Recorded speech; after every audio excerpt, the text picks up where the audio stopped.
Hey, has anyone ever told you that they hate the term work-life balance? Well, let me be the first.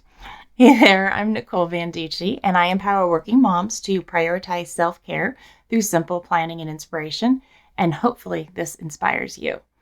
So I'm serious. I actually do not like that term whatsoever.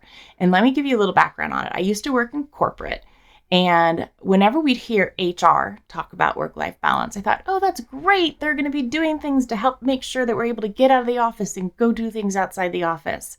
And we even had a CEO at the time that would talk about it's an and world. So this was kind of different to the work-life balance. So he would say it's not if you're going to do this or you're going to do that, it's how are you going to do this and that.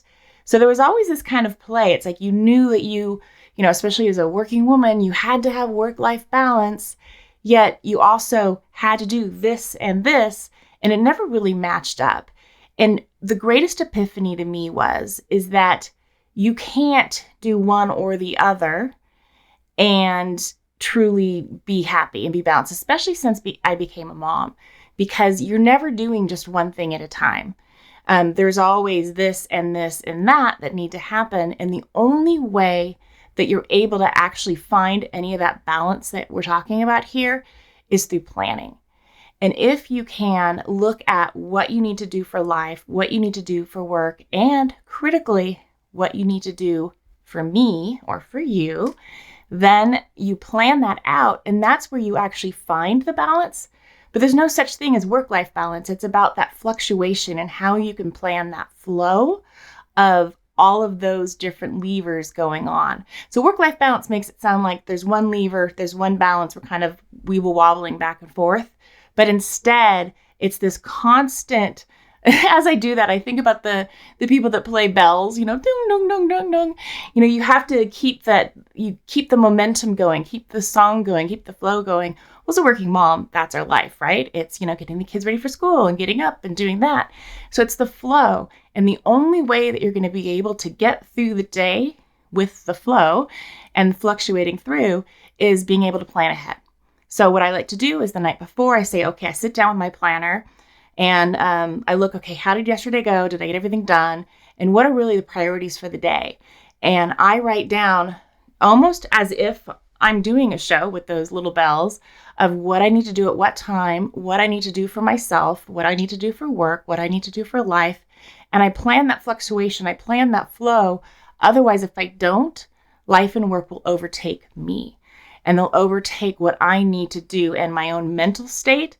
And even if I'm not planning for me, if I'm just focusing on life and work, but I don't plan them, I'm just going to go crazy because I'm constantly going to be thinking about, is there a bell I'm not ringing? Is there something else I should be doing? What about this? But if I plan it out and I think about it, then I truly have that. And then you're able to achieve what people like to say is work-life balance. Instead, I like to say it's me, life, and work fluctuation or flow or balance. You could put that word in there if you want. But you really have to make sure to look at all of those measures of your life and all those aspects of your life. And a great way I like to do that. So I talked about, every night I like to sit down with my planner and say, okay, what's going to happen that next day? That way, when I go to bed, I know the day's taken care of. I can get to sleep. I wake up and I just start to implement. But let's back it up. Way before then, I actually, at the beginning of each year, the beginning of each quarter, is I sit down and say, okay, what should those days or what should those, the ringing of the bells look like for me? Don't ask me where I'm getting the ringing of the bells. It just came up as I was talking here and I'm going with it. But I actually sit down and I say, okay, for me, life and work, what's my dream life look like? Like, what does each day hold for me? And I lay that out and I just kind of more of like a mood board kind of thing, but it's all written down. And then I say, okay, what needs to happen in order to bring those images or that dream that I want to life? And then finally, I map out, okay, how am I going to get there? So this is what I want to do.